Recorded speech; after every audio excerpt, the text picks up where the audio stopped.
नमस्कार, मैं दीपक शर्मा और मेरे YouTube मंच पर आपका स्वागत है। दोस्तों, क्या कोई पत्रकार अगर मोदी के मंत्री से सवाल करेगा तो उसकी नौकरी चली जाएगी? और स्मृति ईरानी जैसी मंत्री अगर किसी पत्रकार से नाराज होकर उसके मालिक को, अखबार के मालिक को अगर फोन घुमा देंगी तो रातों रात पत्रकार नौकरी गंवा देगा, एक नहीं दो। और अगर ऐसा है तो फिर क्या इस देश के जो ज्यादातर न्यूज चैनल हैं, बड़े न्यूज चैनल हैं, बड़े अखबार हैं, उनके मालिक मुख्तार क्या मोदी सरकार के आगे नतमस्तक हैं, झुके हुए हैं? और यहीं से एक सवाल और उठता है कि क्या आज की तारीख में, क्या मोदी राज में, क्या मोदी सरकार के दौर में देश की 85% media, 85% media, main stream media Ambani और अडानी के हाथ में आ गई है? और सबसे बड़ा सवाल कि अगर मोदी सरकार यूं ही चलती रही और मीडिया का, प्रेस की आज़ादी का गला घोटती रही और मोदी अगर 2024 में फिर से आ गए, तीसरी बार शपथ ले ली, तो क्या फिर इस देश में 2024 के बाद सिर्फ और सिर्फ विज्ञापन मीडिया रह जाएगी? अब दोस्तों, ये सारे ही सवाल देश के सामने, हमारे आपके सामने बेहद ज़्यादा अहमियत रखते हैं और इन सारे सवालों के जवाब आज मैं नहीं देने जा रहा हूँ। इन सारे सवालों के जवाब आज देश के बड़े एंकर, जाने माने एंकर, बेखौफ एंकर पुण्य प्रसून वाजपेयी देंगे। अब दोस्तों, सवाल जो हैं वो स्मृति ईरानी पर भी होंगे, सवाल जो है वो मोदी सरकार पर भी होंगे, सवाल जो है वो पीएमओ पर भी होंगे कि क्या पीएमओ, प्राइम मिनिस्टर ऑफिस, सारे चैनल्स और अखबार का दफ्तर बन गया है? क्या वहीं से निर्देश जाते हैं और चैनल पे आप जो कुछ देखते हैं कहीं ना कहीं मोदी की मीडिया टीम उसके पीछे होती, बीजेपी का आईटी सेल होता है? ये सवाल का जवाब भी आज आपको मिलेगा। और सबसे बड़ी बात, अखबार के जो मालिक हैं, जो कभी इमरजेंसी में इंदिरा गांधी के आगे नहीं झुके, आखिर वो क्या मजबूरी है, वो क्या दबाव है कि वो नरेंद्र मोदी के आगे झुक गए? ऐसी भी क्या मजबूरी? उस पर भी कुछ बेखौफ बातचीत होगी। और सबसे बड़ी बात, आज प्रसून वाजपेयी ने खुलासा किया। उन्होंने कहा कि जिस वक्त वो मोदी की सरकार का सच दिखा रहे थे और एबीपी छोड़ने से पहले मोदी सरकार, जी हाँ, मोदी सरकार के एक बड़े मंत्री ने उनसे कहा कि प्रसून, तुम्हारे लिए इस सरकार के सारे दरवाजे खुले हुए हैं। और तब प्रसून वाजपेयी ने कहा कि सत्ता के ऐसे दरवाजे को मैं ठोकर मारता हूं। और शायद उसके बाद का जो सच है वो सब आपको मालूम है, किस तरह उन्होंने आज तक छोड़ा, फिर किस परिस्थितियों में एबीपी छोड़ा। उन सब पर भी बातचीत होगी कि क्या वो कारण था, क्या वाकई 6 कैबिनेट मिनिस्टर का प्रेशर आया था प्रसून वाजपेयी पे, क्या एक मुख्यमंत्री भी पीछे पड़ गया था? उन सब पर भी बात होगी। और मैं यहाँ पर एक चीज़ कहना चाहूँगा कि प्रसून वाजपेयी को सुनना इसलिए ज़रूरी है क्योंकि आज के इस दौर में, आज जब मीडिया एक अंधेरे से गुजर रही है, जब मीडिया पूरी तरह से कंप्रोमाइज़ कर चुकी है और बड़े बड़े एंकर मोदी की गोद में बैठे हैं, ऐसे में इस शेर के सच को सुनना आपकी ज़रूरत है। ताज़ा मामला तो अमेठी का है, जहाँ पर स्मृति ईरानी का आपने एक वीडियो देखा होगा जो वायरल हो रहा है 1-2 दिन से। और स्मृति ईरानी ने जिस तरह से धमकी दी वो भी किसी से छुपी नहीं, देश ने पूरा देखा कि एक पत्रकार ने सिर्फ सवाल कर लिया और सवाल पर स्मृति ईरानी ने कहा कि तुम्हारे मालिक को फोन कर दूंगी। और उसके बाद ना सिर्फ कैमरामैन विपिन यादव बल्कि जो रिपोर्टर है उसकी भी नौकरी चली गई। दैनिक भास्कर बाद में इसमें खामोश हो गया। प्रसून, आप क्योंकि इतने बरसों से स्क्रीन पर रहे हैं, स्क्रीन के चेहरे रहे हैं, और जहां तक मुझे याद आ रहा है, आपने जब तल्ख खबरें दिखानी शुरू करी मोदी के दौर में, तो कहीं ना कहीं असहज स्थिति आज तक में हुई। उसके बाद एबीपी में आपने जब उसी तेवर के साथ आप आए तो एबीपी में भी कहीं ना कहीं दबाव था, और ऐसा कहा जाता है कि प्रधानमंत्री कार्यालय से सीधे दबाव था। तो मैं आप ही से शुरू कर रहा हूं, बाद में फिर मैं पत्रकारों पर आता हूं। क्या ये बात सही है कि प्रेशर ऊपर से था और मालिक कहीं ना कहीं बिदक गए? दीपक, हम लोग जर्नलिज्म करते हैं और मेरे ख्याल से सवाल ये नहीं है कि मोदी के काल में तल्ख खबरें दिखा रहे थे। अटल बिहारी वाजपेयी को जम्मू कश्मीर में प्रेस कॉन्फ्रेंस के दौरान बोलना पड़ा था। क्या एक वाजपेयी काफी नहीं है? जो आप मुझसे ये सवाल कर रहे हैं, मनमोहन सिंह जब यवतमाल से लौटे थे, जो किसान जो कर चुके हैं उनकी विधवाओं से मिलकर, उसके बाद हमने इस देश की इकोनॉमी को, और आज तक में ही दिखाया था। उस समय भी मनमोहन सिंह के यहाँ से टेलीफोन आया था, मुलाकात भी हुई थी। लेकिन मौजूदा वक्त में सवाल है कि हम लोग एक ऐसे दौर में हैं जहां लगता नहीं है कि ये प्रधानमंत्री है। इसको थोड़ा समझना चाहिए कि प्रधानमंत्री जो प्रोटोकॉल के हिसाब से कॉन्स्टिट्यूशनली या उनका जो काम है, और इस देश में डेमोक्रेसी को लेकर चूंकि संविधान की शपथ लेते हैं और फोर्थ स्टेट हम लोग मानकर चलते हैं, तो उनकी भूमिका एक झटके में प्राइम मिनिस्टर की नहीं है। और यह जो आप कह रहे हैं कॉल आया था नहीं आया था, ये सब बड़ी छोटी बातें हो गई हैं, क्योंकि जिस लिहाज से पीएमओ काम करता है उसमें पहली बार किसी की कोई हैसियत नहीं बची इस देश के भीतर, चाहे वो कैबिनेट मिनिस्टर हो या कोई हो। यहां तक कि हमारी जहां तक जानकारी और याद है, हम आखिरी वक्त जब वो information broadcasting minister Arun Jaitley थे, उस समय वो आज तक कहीं एक कार्यक्रम में आए थे और उन्होंने कंधे पर हाथ रख के हमसे कहा कि प्रसून, तुम्हें कोई जानकारी चाहिए तो हमारा दरवाजा खुला हुआ है।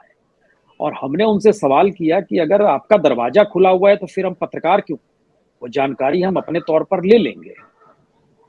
वहां से भी कुछ रास्ते जुदा हुए। लेकिन ये आप जो कह रहे हैं फोन आना, फाइल भेजना, लेकिन उसके पीछे का एक सच यह भी है, हमने उन्हें चुनौती दी थी बाकायदा मैनेजमेंट के जरिए कि अगर जो दिखाया जाता है उसमें फैक्चुअली एक भी चीज गलत बता दी जाए तो फिर हम कहेंगे कि हाँ, हमसे गलती हो गई या हम पत्रकारिता ही नहीं करते हैं।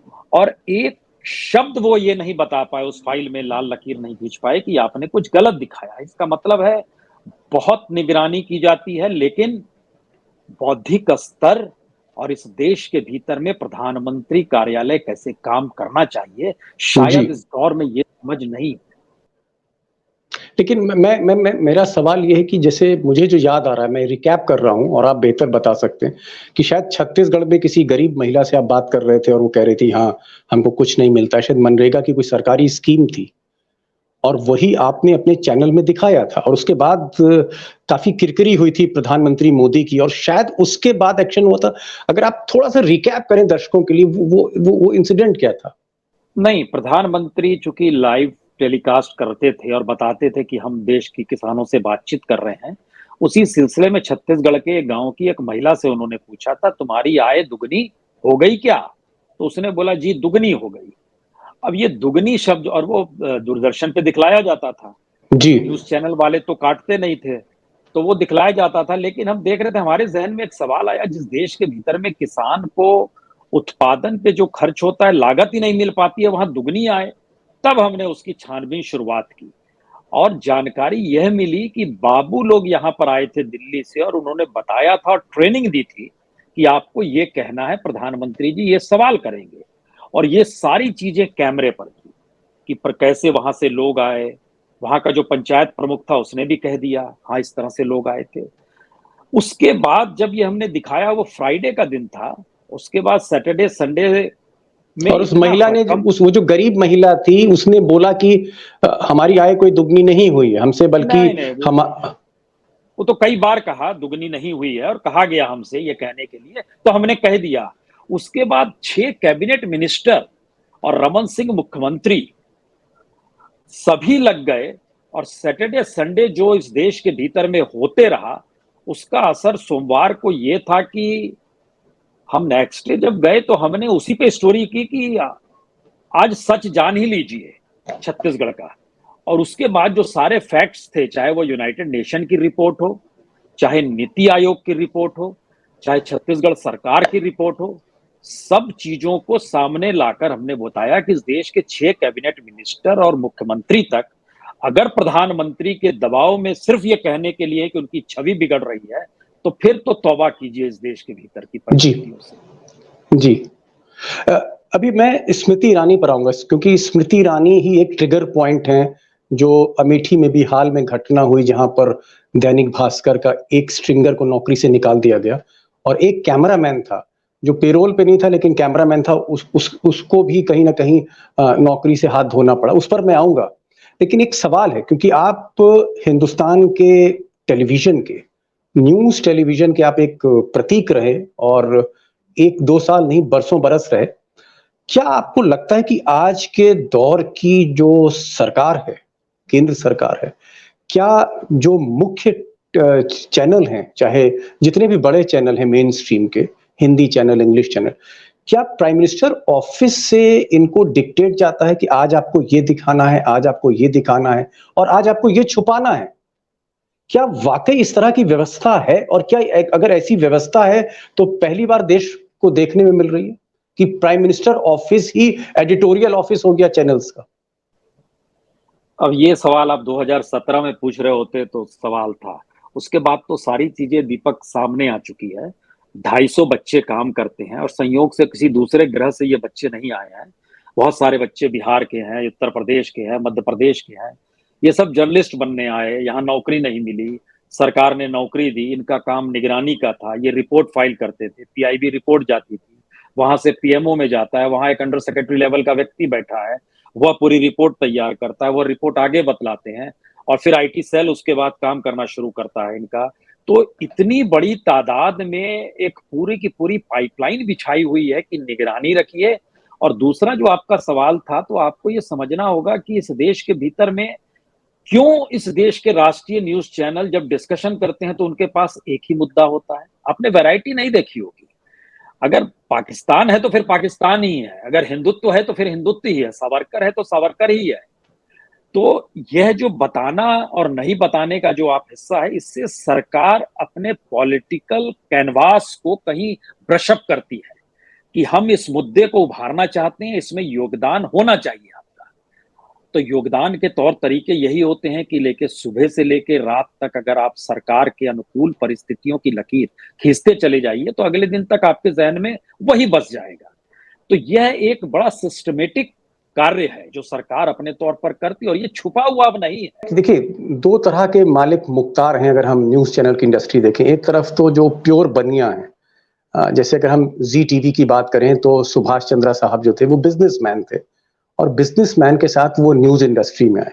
अगर हम टीवी 18 ग्रुप देखें तो मुकेश अंबानी जो एक बिजनेस टाइकून है, उनके वो चैनल हैं। एनडीटीवी आज की तारीख में जो है वो भी अडानी के पास है, वो भी एक बिजनेस ग्रुप है। तो ज्यादातर जो चैनल बिजनेस ग्रुप्स के हाथ में है, उनकी बात तो समझ में आती है कि वो सरकार के आगे झुक जाते हैं। लेकिन जो प्योर प्योर एंड प्योर जो सिर्फ एडिटोरियल ड्रिवन अखबार हैं या चैनल हैं, जैसे दैनिक जागरण वाकई में पिछले 40-50 वर्षों से उसको पहचान ही पत्रकारिता से मिली। उसके मालिक मुख्तार भी पत्रकार रहे हैं, भले ही वो बिजनेस चलते हो। इसी तरह से अगर हम आज तक देखें या बाकी चैनल देखें, इंडिया टीवी देखें, तो ये आप कह सकते हैं कि पत्रकार ही चला रहे। रजत शर्मा एक पत्रकार रहे, अरुण पुरी इतने बड़ी हस्ती रहे कि इंडिया टुडे मैगजीन उन्होंने शुरू करी, और इमरजेंसी के टाइम पे लोगों ने इंडिया टुडे को देखा, या हम और आप जब आज तक में काम करते थे तो उस तरह कभी खबरें रोकी नहीं जाती थी। आपको लगता है कि ये जो मालिक जो जिनके हाथ में कभी कलम हुआ करती थी, आज वो भी झुक गए हैं, वो भी कहीं ना कहीं इस पूरी व्यवस्था में आप कह सकते हैं कंप्रोमाइज हो गए? आपको तो याद होगा, अरुण पुरी ने अपने इंडिया टुडे ग्रुप, आपने ठीक कहा, इमरजेंसी के वक्त निकली थी। दिसंबर 1975 जून में इमरजेंसी लगी और दिसंबर में निकाला गया था। और उनके एडिटोरियल रूम में जो एक तस्वीर लगी हुई थी कार्टून के तौर पर, उस तस्वीर में ये था कि राष्ट्रपति जो है बाथ टब में बैठे हुए हैं, और पीएमओ से सेक्रेटरी जो गया था इमरजेंसी पर हस्ताक्षर कराने के लिए, वो अपने कागज को आगे बढ़ा रहा है और बाथ टब से ही उस पर साइन कर रहे हैं। तो जाहिर है इंडिया टुडे हमारे जहन में और आपके जहन में रहा, इमरजेंसी का आपने जिक्र किया। लेकिन पिछले दिनों क्या हुआ, प्रधानमंत्री मुस्कुरा रहे हैं और अरुण पुरी कह रहे हैं कि मेरी दुकान, और प्रधानमंत्री भाषण देते समय कहते हैं आज मैं आपकी दुकान चला लेता हूं। यानी दुकान में तब्दील हो गई है चीजें। इन शब्दों का इस्तेमाल कोई आसान नहीं है, क्योंकि जब आप इन बातों का जिक्र करते हैं ना, हमारे जहन में एक लंबी कतार आ जाती है, खड़ी हो जाती है।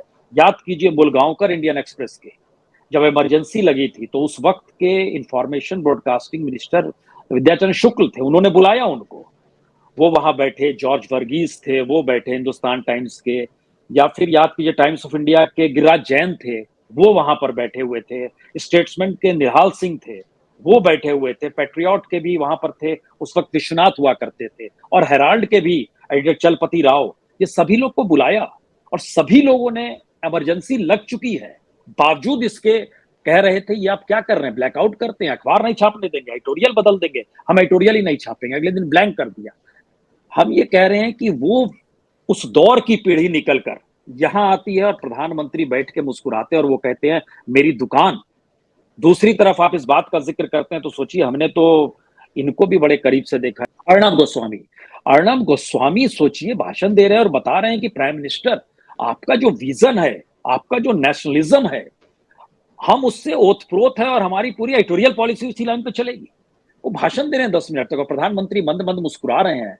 यानी कोई काम आपका नहीं बचा है इस देश के भीतर में, सरकार जो कर रही है उसको लेकर आप परीक्षण करें, रिपोर्ट फाइल करें, कोई काम नहीं हो रहा है। आप इस लकीर में हमको लगता है राजकमल झा को भी खड़ा कीजिए। राजकमल झा ने सवाल तो किया इंडियन एक्सप्रेस के जो एडिटर इन चीफ है, एग्जैक्टली राजकमल झा, उन्होंने सवाल किया और बैठे हुए हैं सारे लोग, नेता मंत्री सब, ये वहां प्राइम मिनिस्टर नहीं थे। लेकिन हमारा ये कहना है कि किस कतार में हमें खड़े होना है और किस प्रोफेशन में हम हैं। गवर्नमेंट अगर गवर्नमेंट नहीं है तो क्या जर्नलिज्म नहीं होगा? ये कौन सा सवाल हुआ? गवर्नमेंट जैसी भी हो जाए तो हम उसी अनुकूल हो जाएं? ऐसी परिस्थिति तो इस देश के भीतर कभी नहीं थी। एक चीज और अगर हम देखें आज की तारीख में, जिस तरह से मालिक जो हैं वो सरेंडर कर गए, जो एंकर हैं वो सरेंडर कर गए, पूरी तरह से कंटेंट जो है वो कंप्रोमाइज है। आपको मेन स्ट्रीम मीडिया यानी जो देश के बड़े चैनल हैं, देश के जो बड़े अखबार हैं, इनका आपको भविष्य क्या लगता है? नहीं, बड़े चैनल, बड़े अखबार, पता नहीं, ये शब्द अब अच्छे नहीं लगते हैं, क्योंकि इसकी बड़ी वजह है। देखिए, इस देश के भीतर में हमें 2-3 घटनाएं याद आती हैं। जैसे हाल की घटना, जब हिडेनबर्ग रिपोर्ट निकल कर आई तो उसके बाद अडानी कांड को लेकर क्या कुछ नहीं हुआ, पॉलिटिकल भी हुआ इस देश के भीतर में। लेकिन क्या आपको पता है इस देश के टॉप मोस्ट 6 बड़े राष्ट्रीय न्यूज चैनलों में अडानी स्पॉन्सरशिप दे ले लिया उन्होंने, और खबरों के साथ अडानी चलने लगा, उस पे आने लगा, इस पूरे समाचार के प्रायोजक अडानी है, एक ही लाइन लिख के आती है अडानी, और तमाम न्यूज चैनलों में, उसमें आप तमाम बड़े चैनल जो भी आपको जिक्र करना है कर लीजिए। दूसरा, याद कीजिए जब रुचि सोया का मामला आया था, उस समय क्या था, पतंजलि ने एक झटके में स्पॉन्सरशिप बड़ी कर दी और सबको अपने दायरे में ले लिया। इस प्रक्रिया को अगर आप समझेंगे तो इस देश के भीतर के बिजनेसमैन, कॉरपोरेट, इंडस्ट्रियलिस्ट जो सरकार के साथ है, उसका पैसा उस चैनल में तभी जाएगा जब उस चैनल की एडिटोरियल पॉलिसी सरकार के अनुकूल होगी। यह एक गजब का नेक्सस निकल कर आया जिस नब्ज को सरकार ने अपने तौर पे पकड़ लिया, और शायद इसीलिए यह सवाल बड़ा छोटा है कि अब ये बड़े न्यूज चैनल, दरअसल इनका एक बिजनेस मॉडल है, ये बिजनेस करने निकले हैं। इसमें अब आप एडिटोरियल मत खोजिए, पहले था बिजनेस मॉडल भी चल रहा है और एक चेक एंड बैलेंस की स्थिति सोसाइटी में बनी हुई है, लेकिन एक झटके में ये सारी चीजें गायब कर दी गई। और अब स्थिति ये आ गई जहां पर आप सरकार से सवाल करें तो मुश्किल, सरकार से सवाल ना करते हुए फैक्ट दिखा दें तो मुश्किल। और ध्यान दीजिए तो कैसे कैसे बच्चे सरकार से सवाल कर रहे हैं। वो जर्नलिस्ट नहीं है, उन्होंने कोई जर्नलिज्म का कोर्स नहीं किया है, टेक्नोलॉजी पास में है, टेक्नोलॉजी इजाजत देती है, एक मंच सामने खड़ा है इस देश के भीतर में सोशल मीडिया का, या डिजिटल मीडिया डेवलप हुआ या यूट्यूब डेवलप हुआ, जो भी आप कहिए, उसमें वो सिर्फ सवाल करते हैं और सरकार की घिघी बन जाती है। इसका मतलब सवाल करना भी जर्नलिज्म हो गया है। ऐसी परिस्थिति सोचिए, हम लोग तो जर्नलिज्म किए, कोर्स किए, लिखते रहे, पढ़ते रहे, लेकिन इस दौर में वह पूरी की पूरी पीढ़ी जो निकल कर आई, इसीलिए हमने जानबूझ के कुछ लोगों का नाम लिया, ये लोग तो आइडियल थे, ये कहां ध्वस्त हो गए। एक और सवाल यहीं से आता है, उसके बाद मैं उन पत्रकारों पर जाऊंगा जिसके लिए हमने प्रोग्राम डेडिकेट किया है, उन जिला संवाददाताओं के लिए जिनकी सुनवाई आज कतई न सरकार करती है, न पत्रकार संघ करते हैं, न मालिक करते हैं, न जनता उनके साथ खड़ी होती है, और वो सच पूछते पूछते अक्सर जेल चले जाते हैं। उस पर मैं आऊंगा, लेकिन एक सवाल और है कि जो बड़े अखबार, जो बड़े मीडिया हाउसेस इंदिरा गांधी तक से लड़ गए, इंदिरा गांधी जैसी उस वक्त की स्ट्रॉन्ग लीडर जिसने इमरजेंसी लगा रखी है, नहीं, इमरजेंसी के दौर से जो लड़ गए वो आज के दौर पे नहीं लड़ पा रहे, आज वो सरेंडर कर दिया है। आपको क्या लगता है कि इंदिरा गांधी की जो इमरजेंसी है उससे ज्यादा भयावह स्थिति है जहां तक फ्रीडम ऑफ एक्सप्रेशन की बात है? क्या पूरी तरह से इस मीडिया को अपने शिकंजे में कस लिया है? इंदिरा गांधी से भी एक कदम आगे है मोदी सरकार? नहीं, हमें दूसरी चीज लगती है। देखिए, इंदिरा गांधी ने तो एलानिया इमरजेंसी लगाई थी, और एलानिया इस देश में आम लोगों के मौलिक अधिकार खत्म हो गए थे। इस दौर में जो डेमोक्रेसी का जिक्र जैसे ही होता है, उसमें आपके जहन में दो तीन बात तो होनी चाहिए। अगर मीडिया फोर्थ स्टेट है तो उसमें एक रोल जुडिशरी, एक पाया वह भी है, एक पाया इस देश की ब्यूरोक्रेसी भी है, विधायिका भी है। हम ये कह रहे हैं कि जो काम करने का तरीका है या जो गवर्नेंस के तौर तरीके हैं इस देश के भीतर में, उसने पहली बार, और शायद इससे पहले कभी नहीं, पहली बार उसने हर संस्थान को बताया कि एक चुनी हुई सरकार के लिए ही आपको काम करना है। एक सवाल और, हमने देखा कि उत्तर प्रदेश का एक न्यूज चैनल भारत समाचार, उसने कोविड में बड़ी शानदार रिपोर्टिंग करी और उत्तर प्रदेश में उसने, आप कह सकते हैं कि योगी सरकार की पोल खोल दी। वो जो शव एक साथ गंगा के किनारे दिखाए गए थे विदेशी मीडिया में, उस पर जो है उसने स्टोरीज करी और बहुत जबरदस्त एक रोल अदा किया भारत समाचार ने। लेकिन क्योंकि उत्तर प्रदेश में चुनाव आने वाले थे तो हमने ये देखा कि भारत समाचार पर छापा पड़ गया, उसकी आवाज दबाने की कोशिश हुई, फिर उस पर एक आध मुकदमे में घिरने की कोशिश हुई। और उधर दैनिक भास्कर, जो भारत समाचार के साथ वो भी बड़ी अच्छी रिपोर्टिंग कर रहा था, दैनिक भास्कर के यहाँ भी रेड पड़ी। आपको लगता है कि जिस तरह से मोदी सरकार पॉलिटिकल अपोनेंट्स जैसे टीएमसी है, आम आदमी पार्टी है, जिस तरह उसको सीबीआई और ईडी से डराती है, क्या मीडिया को भी डराया जा रहा है छापे मारकर, ईडी के मुकदमे देकर? क्योंकि जो मालिक हैं मीडिया के वो काफी पैसे वाले हैं, उनके पास पैसा है, उनके पास एक बिजनेस एम्पायर है। तो मीडिया को भी उसी हथियार से डराया जा रहा है जिस हथियार से विपक्ष को डराया जा रहा है, और इसीलिए शायद मीडिया दरक गई। कह सकते हैं, ये आप जो कह रहे हैं ये स्थिति है भी, इससे इनकार बिल्कुल नहीं है। लेकिन इसका एक दूसरा पहलू ये है, आप जिस भी चैनल का नाम ले रहे हैं या जिस भी अखबार का नाम ले रहे हैं, या इस देश के भीतर में जर्नलिस्टों का भी जब आप नाम लेना शुरू करेंगे, देखिए ये तो समझना और तय करना होगा कि क्रेडिबिलिटी ही शायद जर्नलिज्म की पहली जरूरत होती है, और वही साख ही उसको बनाती है। मौजूदा वक्त में न्यूज चैनलों में एंकरों की कमी नहीं है। इस दौर में ऐसा भी नहीं है कि अखबार बंद हो गए हैं, लेकिन जिन्होंने एक लंबा वक्त जिया है इस देश की राजनीति को समझने का, सामाजिक परिस्थिति को समझने का, और मीडिया के भीतर काम करते हुए खुद को बनाने का, और इस देश ने भी उनका साथ दिया उनको क्रिएट करने में, वह अगर यह सोच लें कि छापा पड़ गया और अब थोड़ा झुक जाते हैं, तो ये जो थोड़ा झुक जाते हैं, क्योंकि बने तो रहेंगे, काम तो होते रहेगा, चलते काम तो चलना चाहिए, या जो काम चलते रहने की जो सोच डेवलप हुई, उसमें जिस भी ग्रुप का आप नाम लीजिएगा जो झुकते चले गए। हमें एक बात बताइए, क्या प्रणव राय लड़ते नहीं? अगर प्रणव राय लड़ना शुरू कर देते, या प्रणव राय जिस अवस्था में निकले, जो उन्होंने शुरुआत ए से शुरू की थी एनडीटीवी को बनाने की, और जिस दिन वो निकले होंगे उनका दिल रो नहीं रहा होगा। ये आप कह सकते हैं कि बड़ी डील हो गई, पैसा मिल गया, सब ठीक है, अपनी जगह पे ये सारी चीजें हो सकती है, लेकिन जिन्होंने अपनी जिंदगी को में सिर्फ जर्नलिज्म को ही जिया है, इंडिया टुडे में भी काम किया उन्होंने, दूरदर्शन पे एंकरिंग भी की इलेक्शन पीरियड में उन्होंने, उस पूरे प्रोसेस को जीते हुए आई है, वो आदमी एक बैग उठा के जब एनडीटीवी के दफ्तर से निकला होगा, उसके जहन में कौन से सवाल होंगे? और जब किसी दूसरे बड़े संस्थान के भीतर में मालिक संपादक यह सोच रहा होगा, अरे मैंने तो देखिए समझौता कर लिया, कम से कम मीडिया चलता तो रहना चाहिए। कौन सा मीडिया चल रहा है? ये झटके में खत्म हो जाएगा। हम आपको एक डाटा बता देते हैं, मोदी जी जब सत्ता में आए थे 2014 में, उस समय टेलीविजन का जो 100% का हिस्सेदारी थी, उसमें 60% टेलीविजन का हिस्सेदारी थी, और 2022 के दिसंबर का डाटा बतलाता है कि टेलीविजन देखने वालों की तादाद इस पूरे हिस्से में 37.9% पे आ गई है। और ऑलमोस्ट हाफ दूसरी हो तरफ गई, आधी हो गई। एग्जैक्टली, और अखबार अखबार भी सुन लीजिए, 27 या 29% थे तब, वह घटकर 11.9% पे आ गए हैं। डिजिटल मीडिया 19.7% पे आ गया है एक झटके में। इसका मतलब है कि आप बढ़े रहिए, चलाते रहिए, समझौता करते रहिए, ये चीजें चलेंगी नहीं।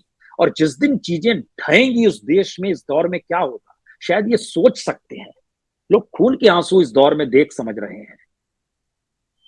जी। तो हमें लगता है अब ये मैं आता बहुत हूँ। जी जी, मैं आता हूँ अब असली सवाल पे आता हूँ, क्योंकि जो आपसे बातचीत मेरी हो रही है उसके पीछे मैं दर्शकों को बताना चाह रहा हूँ कि जो जिले में संवाददाता है वो आज भी उस मशाल को लेकर चल रहे हैं। और जो बड़े एंकर हैं टीवी में जिनकी 5 लाख 6 लाख 10 लाख तनख्वाह है, उससे कहीं ज्यादा ये जो 15,000 20,000 पर काम करने वाले ये जो पत्रकार हैं, चाहे वो अमेठी में हो, चाहे बनारस में हो, चाहे इलाहाबाद में हो, चाहे फिर हरियाणा में हो, ये जो जिले के संवाददाता ये कहीं ज्यादा आज भी ईमानदार है और कम से कम सवाल पूछ। एक घटना मैं अमेठी की बताता हूँ। अमेठी में स्मृति ईरानी से विपिन यादव, ये कैमरामैन है, और इनके साथ राशिद हुसैन, ये रिपोर्टर हैं अमेठी में, स्ट्रिंगर हैं, दैनिक भास्कर के लिए काम करते थे। इन्होंने सिर्फ सवाल पूछा तो स्मृति ईरानी ने पलट कर कहा कि देखो आज मैं कुछ नहीं बोलूंगी, और अगर ज्यादा पूछोगे तो तुम्हारे मालिक को फोन कर दो। ये सबने देखा है देश में। उसके बाद दैनिक भास्कर ने, जो राशिद हुसैन है जिनके पास दैनिक भास्कर की माइक आईडी थी और ये न्यूज लॉन्ड्री की रिपोर्ट, राशिद हुसैन को रातों रात उनको जो है सलाम कर दिया गया।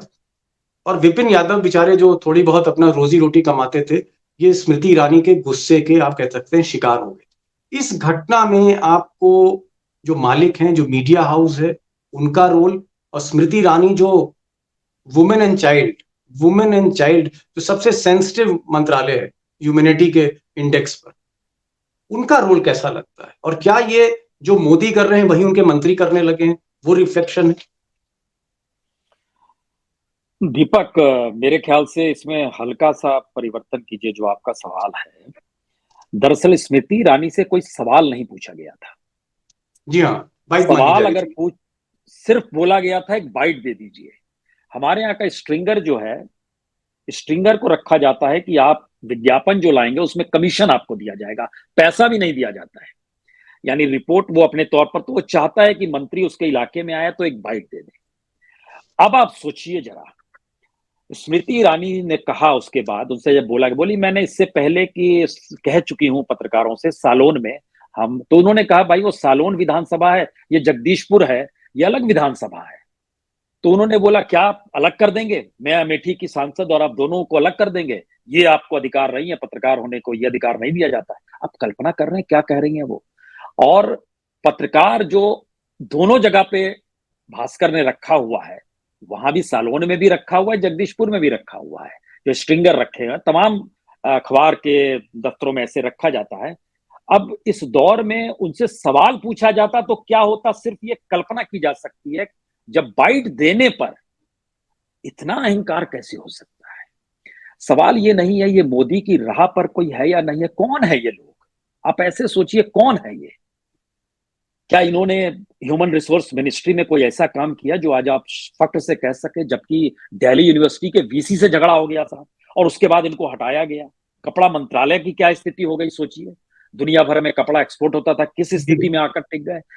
कौन है ये भाई? जी आपको मंत्री बनाया गया है कि आप उस मंत्रालय से जुड़े सवालों का जवाब जनता को दे सकें और आपकी जिम्मेदारी है। बड़ा छोटा सा हिस्सा लिखा गया है, लेकिन जी आप कुछ भी ना कहें और इस अंदाज में कि अखबार के मालिक को हम फोन कर देंगे, मालिकान को हम जानते हैं, और मालिकान की वही स्थिति।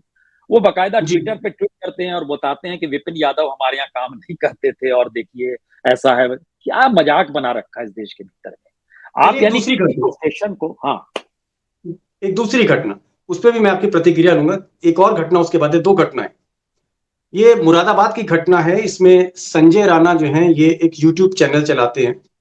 गुलाब देवी, गुलाब देवी जो हैं उत्तर प्रदेश की शिक्षा राज्य मंत्री हैं। ये संभल एक जगह है मुरादाबाद में, कंस्टिट्यूंसी है, यहां पर ये एक फंक्शन कर रही थी। इस रिपोर्टर ने इस मंत्री गुलाबी देवी से कहा, गुलाब देवी से, कि भाई आपने चुनाव में बहुत से वादे किए लेकिन आपने फिर वो चुनाव होने के बाद आप भूल गई, आपने कुछ इंप्लीमेंट नहीं किया। और जब इस तरह का कहा तो पब्लिक थोड़ी सी साथ आई। कुछ देर के बाद भारतीय जनता युवा मोर्चा के शुभम राघव ने चंदौसी पुलिस स्टेशन पे जाके एक एफआईआर करा दी और फिर इस पत्रकार का गर्दन जो है पकड़ के इसको थाने लिया। ये जो घटना है जहां एक पत्रकार पूछ रहा है मंत्री से कि भाई आपने जो वायदे किए थे चुनाव के उसको आपने पूरे नहीं किया, अधूरे हैं, आप ध्यान नहीं दे रहे, इस पर भी क्या पुलिस आ सकती है, एफआईआर हो सकती है? ये किस तरह का तंत्र है? नहीं, इसका एक ही तंत्र है कि भारत के भीतर में संविधान के हिसाब से कानून काम नहीं कर रहा है। भारत के भीतर में चुने हुए जो बीजेपी के विधायक सांसद होते हैं, उन्होंने खुद को ही कानून मान लिया है। जी हाँ, मिर्जापुर की सितंबर की घटना है 2019 की। पवन जायसवाल एक रिपोर्टर हाँ थे हाँ हिंदी अखबार के। ये हाँ वहां एक हाँ प्राइमरी स्कूल में गए जहां पर बच्चे जो है मिड डे मील में रोटी नमक के साथ खा रहे थे, और जब उन्होंने उसको दिखाया जायसवाल साहब ने, तो फिर जो एजुकेशन ऑफिसर था उसने मुकदमा किया इनके ऊपर, एफआईआर हुई। और बाद में देखिए उस रिपोर्टर को इतना मुख्य धारा से निकाल के बाहर कर दिया गया कि 2022 में जायसवाल जो थे, पवन जायसवाल, इनकी मौत हो गई। इनके इलाज के पैसे नहीं थे, ना सरकार ने मदद करी, ना पत्रकारों ने मदद करी, ना मालिकों ने मदद करी।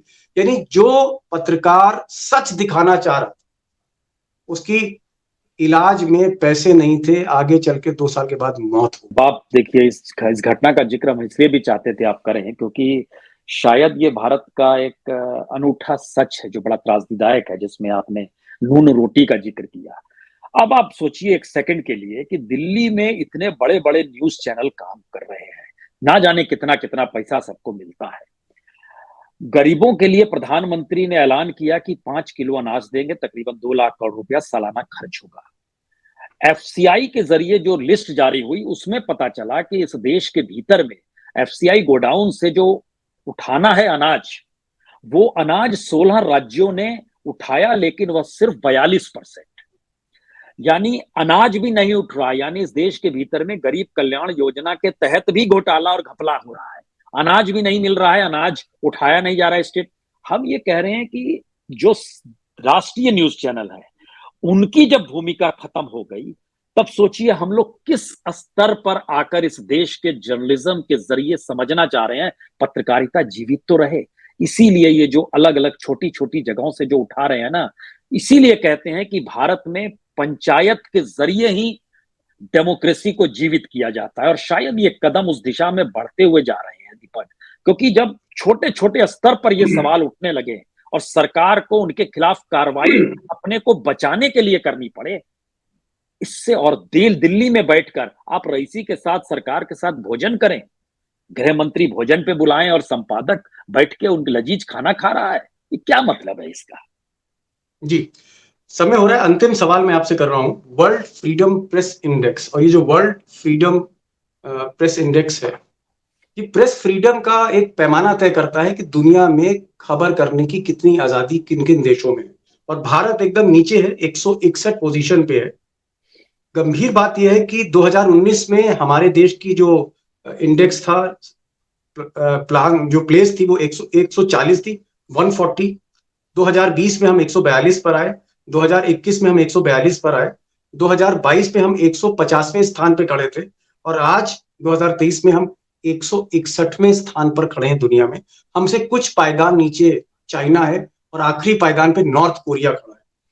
जहां तक प्रेस फ्रीडम की बात है, भूटान हमसे बहुत आगे है, 90 उसकी रैंक है। नेपाल आगे, पाकिस्तान भी आगे। पाकिस्तान से भी बदतर स्थिति मीडिया की है। क्या आपको लगता है कि अगर ये मोदी राज ऐसे ही चलता रहा तो भारत की स्थिति भी चाइना और नॉर्थ कोरिया जैसी हो जाएगी? मीडिया बिल्कुल समाप्त हो जाएगी, एक टोटल बैन लग जाएगा? आपको क्या लगता है? नहीं, ऐसा नहीं है। जो आप जिस स्थिति को आप आकलन कर रहे हैं, ये अंतर्राष्ट्रीय मापदंड के तहत ये पूरा का पूरा एनालिसिस होता है। हम उस दिशा में नहीं जाएंगे, क्योंकि इंटरनेशनली जो मापदंड तय किए जाते हैं उसमें भारत पुअर कंट्री है। यहाँ पर कैपिटा लेकिन इनकम, फर्टिलिटी। पाकिस्तान, भूटान, नहीं नेपाल, यहाँ नहीं, प्रेस की आप आजादी भारत की तुलना में ज्यादा है। देखिए दीपक, आप पाकिस्तान इसलिए कह रहे हैं क्योंकि भारत की राजनीति में पाकिस्तान सबसे बेहतरीन शब्द है। आप इसलिए बार बार पाकिस्तान कह रहे हैं। हम ये कह रहे हैं कि भारत के भीतर की परिस्थिति में 1947 के बाद 2023 की परिस्थिति, जो अमृतकाल का दौर हम जी रहे हैं, उस परिस्थिति में इस देश के सोशल इंडेक्स को समझिए, अभिव्यक्ति की स्वतंत्रता के मतलब और मायने समझिए, और कुछ ना समझ पाए तो एक बार इस देश की सरकार को बोलिए कि महाराज एक दिन पार्लियामेंट बुलाइए और कॉन्स्टिट्यूशन का पाठ तो कर लीजिए।